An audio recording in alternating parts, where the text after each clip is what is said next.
Puji Tuhan, haleluya. Shalom Bapak Ibu Saudara-saudara yang diberkati Tuhan. Salam jumpa kembali bersama dengan saya lewat video khotbah pada hari ini. Kita bersyukur kalau kita masih bisa bertemu kembali pada hari ini. Tentu semua karena kasih dan anugerah Tuhan, tentu semua karena kemurahan Tuhan, tentu semua karena kebaikan Tuhan. Bapak Ibu Saudara-saudara yang diberkati Tuhan, baik sebelum kita mendengar firman Tuhan, kita mau siapkan hati dan pikiran kita supaya kita diisi, ditaburi kebenaran firman Tuhan, dan kita juga boleh menerima berkat dari firman yang kita dengar pada hari ini. Mari kita berdoa. Bapa di surga, terima kasih buat hari ini kami telah diberi kesempatan kembali untuk mendengar firman Tuhan. Kami mau siapkan hati dan pikiran kami untuk diisi, ditaburi kebenaran firman Tuhan, dan Roh Kudus tolong kami semua supaya kami boleh mengerti, memahami firman yang kami dengar, dan juga kami ditolong oleh-Mu untuk dapat melakukan firman-Mu. Tuhan, urapi hamba-Mu dengan urapan yang khusus. Di dalam nama Tuhan Yesus kami berdoa, amin. Bapak Ibu Saudara-saudara yang diberkati Tuhan, senang sekali bisa jumpa kembali dengan Bapak Ibu Saudara-saudara sekalian pada hari ini. Kita bersyukur kalau kita masih bisa bertemu kembali. Tentu semua karena kasih dan anugerah Tuhan, tentu semua karena kemurahan Tuhan. Bapak Ibu Saudara-saudara yang dicintai Tuhan, saya senantiasa berdoa buat Bapak Ibu Saudara-saudara sekalian dimanapun Bapak Ibu Saudara-saudari berada. Tuhan Yesus senantiasa menolong, menyertai, memberkati. Apapun yang Bapak Ibu Saudara-saudari kerjakan, semuanya boleh berhasil dan Tuhan dimuliakan. Bapak Ibu Saudara-saudara juga diberikan tubuh yang sehat dan kuat oleh Tuhan, dan juga kita semua senantiasa berada di dalam penyertaan, pemeliharaan, dan perlindungan tangan kasih-Nya. Bapak Ibu Saudara-saudari yang dikasihi Tuhan, mari kita sama-sama lihat Alkitab kita yang terdapat di dalam Injil Matius pasal 27 ayat 21 dan 22. Injil Matius pasal 27 ayat 21 dan 22, saya akan baca buat kita semua.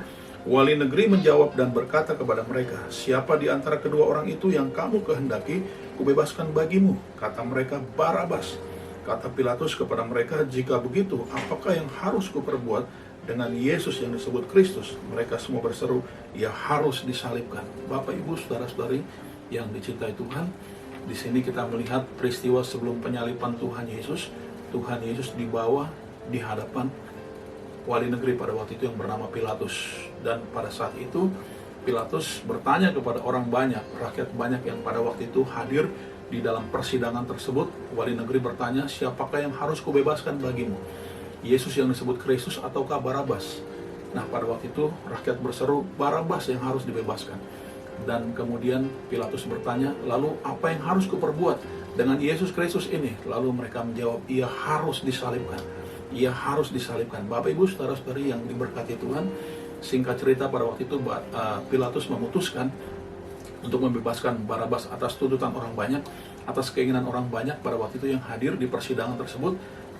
Barabas dibebaskan akhirnya, dan juga Yesus pada akhirnya dia harus menjalani proses penyaliban pada waktu itu. Bapak Ibu Saudara-saudari yang dikasihi Tuhan, saya mau katakan Barabas pada waktu itu adalah orang yang dikenal sebagai penjahat yang kelas kakap, penjahat besar yang punya daftar kejahatan cukup banyak, dan dikenal sebagai orang yang paling jahat di kota tersebut. Namun pada hari itu, sebagaimana setiap tahun biasanya pada hari raya Paskah, ya ada satu narapidana yang dibebaskan, ada satu penjahat yang dibebaskan, dan Barabas lah pada saat itu penjahat kelas kakap, penjahat sekaliber Barabas dibebaskan pada waktu itu. Iya, Bapak Ibu Saudara-saudari yang diberkati Tuhan, kita melihat di sini, saya mau katakan Barabas itu adalah orang yang paling beruntung. Pada waktu itu Barabas adalah orang yang paling beruntung. Nah, ini juga menjadi tema khotbah saya pada hari ini, orang yang paling beruntung. Orang yang paling beruntung, ini tema khotbah saya pada hari ini. Bapak Ibu Saudara-saudari yang kasih Tuhan, bagaimana kita tidak menyebut Barabas sebagai orang yang paling beruntung? Karena ada 5 hal yang Barabas dapatkan pada waktu itu. Karena ada 5 hal yang Barabas peroleh pada waktu itu, ia sehubungan dengan Yesus akan disalibkan pada waktu itu. Ia di hadapan wali negeri yang bernama Pilatus. Barabas pada saat itu, ia atas keputusan orang banyak, atas permintaan orang banyak, atas keinginan orang banyak, Barabas dibebaskan pada waktu itu. Nah, ada 5 hal yang Barabas dapatkan pada waktu itu. Bapak Ibu Saudara-saudara yang kasih Tuhan, yang pertama, Barabas dibenarkan. Pada saat Yesus di hadapan wali negeri yang bernama Pilatus, Barabas dibenarkan pada waktu itu. Barabas dianggap orang yang tidak pernah bersalah. Barabas padahal kalau kita lihat daftar kejahatannya cukup banyak dan mungkin sangat banyak pada waktu itu. Ya, dia seorang pembunuh, dia seorang perampok, dia seorang pemimpin pemberontakan kepada kekaisaran Romawi pada waktu itu. Dan Barabas dikenal sebagai orang yang jahat pada waktu itu. Ya, Barabas dikenal sebagai penjahat kelas kakap pada waktu itu. Namun Barabas dibenarkan, dianggap tidak bersalah. Pada saat Yesus dihadapkan di hadapan wali negeri yang bernama Pilatus, ini yang Barabas peroleh. Yang pertama adalah Barabas dibenarkan, dianggap tidak bersalah, padahal dia punya daftar kesalahan yang cukup banyak pada waktu itu. Yang kedua, Barabas terima pengampunan. Ya, Barabas diampuni kesalahannya, dianggap seolah-olah tidak pernah berbuat salah, dan Barabas saat itu walaupun daftar kesalahannya banyak, walaupun daftar kejahatannya banyak, tapi Barabas terima pengampunan pada waktu itu. Barabas diampuni segala salah dan kejahatannya pada waktu itu. Bapak Ibu saudara yang kasih Tuhan, ini yang Barabas peroleh. Ini Barabas mendapatkan hal yang kedua, yaitu dia diampuni, dia terima pengampunan. Dan hal yang ketiga, Barabas dibebaskan tanpa syarat. Ya, Barabas dibebaskan tanpa syarat. Pada waktu itu, saat Yesus diperhadapkan di hadapan wali negeri yang bernama Pilatus, Barabas mendapat yaitu kebebasan tanpa syarat. Pada waktu itu, dia memperoleh kebebasan tanpa syarat. Dia dibebaskan tanpa syarat. Dia harusnya dihukum mati pada waktu itu. Dia adalah terpidana mati waktu itu karena kejahatan yang begitu besar, karena kejahatan yang begitu banyak, dan orang-orang mengenal dia sebagai orang jahat pada waktu itu. Namun Barabas dibebaskan tanpa syarat. Dia tidak harus membayar sejumlah uang kepada Pilatus. Dia tidak harus membayar sejumlah uang kepada Tuhan Yesus pada waktu itu. Barabas dibebaskan tanpa syarat, tanpa syarat. Artinya Barabas adalah orang yang paling beruntung. Barabas orang yang paling beruntung. Ya, orang yang paling beruntung. Orang yang paling beruntung. Barabas yang keempat terima anugerah cuma-cuma. Barabas terima anugerah yang berlimpah. Barabas terima anugerah yang itu adalah pemberian secara gratis, pemberian cuma-cuma. Dia tidak harus membayar, dia tidak harus mengeluarkan sesuatu apapun untuk dia dapat dibebaskan. Artinya Barabas terima anugerah dengan cuma-cuma. Barabas terima anugerah tanpa harus membayar sedikit pun. Barabas terima anugerah tanpa ada sedikit pun andil atau usaha yang dikerjakan olehnya. Barabas terima anugerah secara cuma-cuma. Ini hal yang keempat.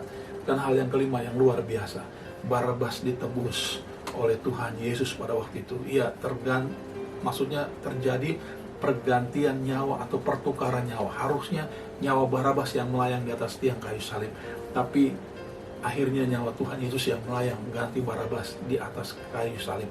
Itu Barabas telah ditebus. Jadi semua kesalahan Barabas, semua kejahatan Barabas telah dianggap lunas karena Tuhan Yesus sudah menjadi tebusan. Tuhan Yesus sudah menjadi jaminan di atas kayu salib untuk seorang Barabas dapat dibebaskan. Saudaraku, Barabas adalah orang yang paling beruntung. Ya, orang yang paling beruntung. Karena yang kelima ini alasannya Barabas dibebaskan. Barabas maksudnya ditebus.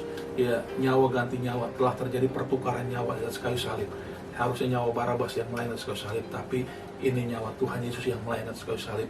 Telah terjadi pergantian nyawa atau pertukaran nyawa. Ya, itu artinya Barabas sudah ditebus melalui kematian Tuhan Yesus Kristus. Bapak Ibu saudara Tuhan, dari cerita ini kita bisa aplikasikan dalam kehidupan kita bahwa kita juga adalah orang-orang yang paling beruntung. Sebetulnya saudara dan saya adalah orang yang paling beruntung karena yang pertama, kita sudah dibenarkan, dianggap tidak pernah bersalah. Padahal kita ini adalah orang yang tidak luput daripada kesalahan. Dalam satu hari, satu minggu, satu bulan, satu tahun, kalau kita list daftar kejahatan kita, daftar kesalahan kita begitu banyak.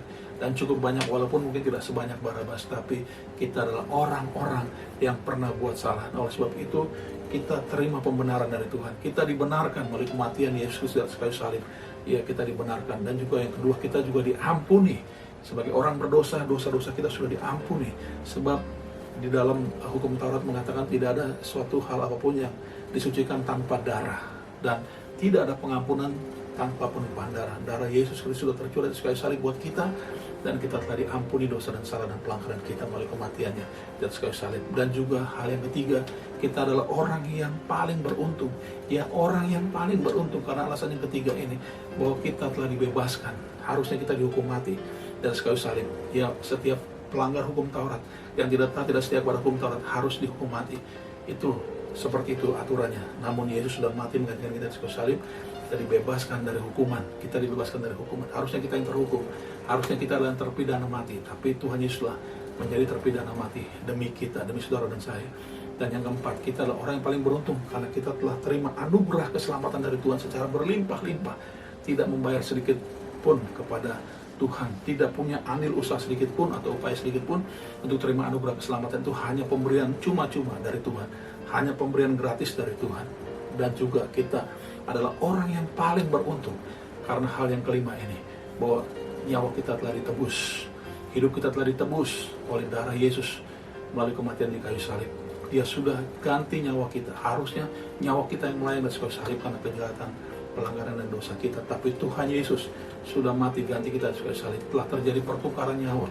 Harusnya nyawa kita yang melayang di kayu salib, tapi inilah nyawa Tuhan Yesus yang sudah melayang ganti kita, yang sudah dikorbankan buat kita. Bapak Ibu saudara-saudara yang kasih Tuhan, mari kita mau mengingat terus karya penebusan Tuhan melalui kematian dan kebangkitannya, bahwa kita adalah orang yang telah dibenarkan, bahwa kita adalah orang yang telah diampuni dosa dan kesalahan kita, bahwa kita juga adalah orang yang telah dibebaskan dari hukuman mati, dan juga kita adalah orang yang telah terima anugerah keselamatan secara cuma-cuma. Kita juga adalah orang yang telah ditebus ya oleh darah Yesus, sehingga nyawa Tuhan yang melayang ganti kita. Bapak Ibu saudara yang kasih Tuhan, mari tetap setia dan taat kepada Tuhan, maju terus dan tetap semangat. Tuhan Yesus menolong dan memberkati kita. Mari kita berdoa. Bapa di surga, terima kasih buat firman yang kami dengar pada hari ini.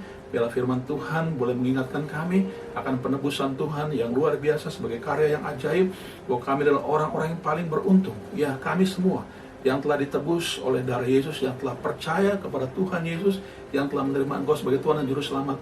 Kami adalah orang-orang yang paling beruntung, karena kami telah dibenarkan, kami telah diampuni, kami telah dibebaskan, dan juga kami telah terima anugerah keselamatan secara cuma-cuma, dan juga kami telah ditebus hidup kami. Ya, Yesus menggantikan kami di kayu salib dengan nyawanya yang dikorbankan bagi kami sebagai penebusan.